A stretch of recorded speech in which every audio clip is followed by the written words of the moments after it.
So take a slab of clay and roll it into the silicone mould.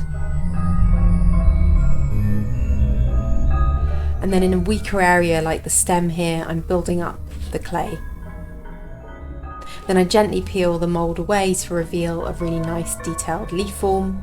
I cut that leaf form out and then I'm ready to sculpt it.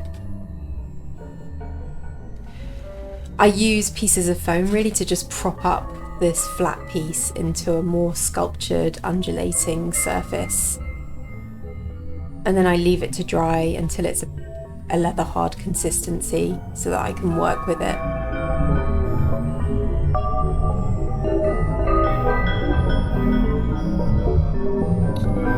Here it is at the leather hard stage, and I'm creating a foot for the base of the plate. It's a slightly complicated foot because it's such an undulating shape and I want the leaf to sort of stand in a particular way. I have particular tools that you probably have that are your favourite tools.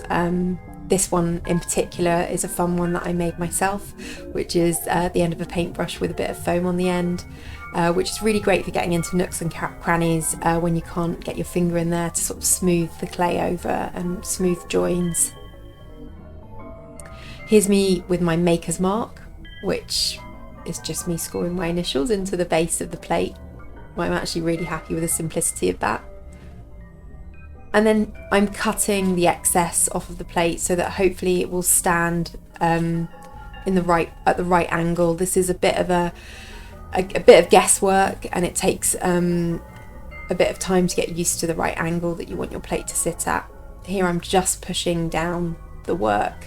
I know that I have a little bit of flexibility with the clay because it's leather hard. Here are my glazes. These are a new set of glazes that I've tried from CTM Potteries. I take my bisqueware and I'm wearing gloves because really don't want any sort of greasy fingers on the plate because that can repel the glaze and cause problems in the heat work. And here I'm just working in with a brush at least 2 coats of my green colour. That's my base colour. And then I'm building that up with different coloured glazes, but letting each colour dry before I put the next layer on. It is a bit of trial and error as to whether glazes work on top of one another.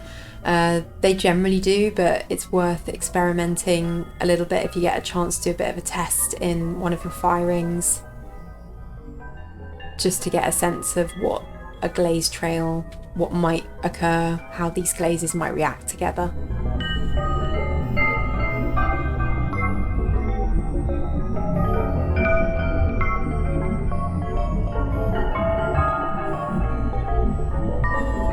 And then I fire the piece to 1260, it's stoneware.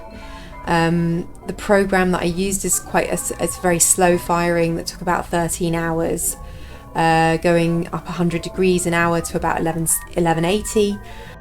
And then from 1180, it goes up 60 degrees an hour to 1245, and then there was a 15-minute soak.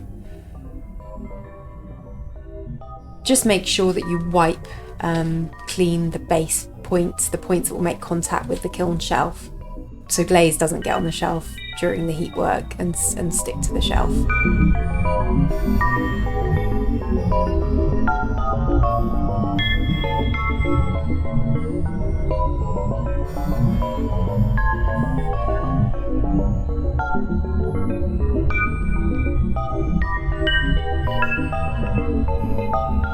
And here's the finished leaf. You can see the glazes, I'm really happy with how they turned out, really earthy. Do subscribe, do press the like button. Thanks for watching.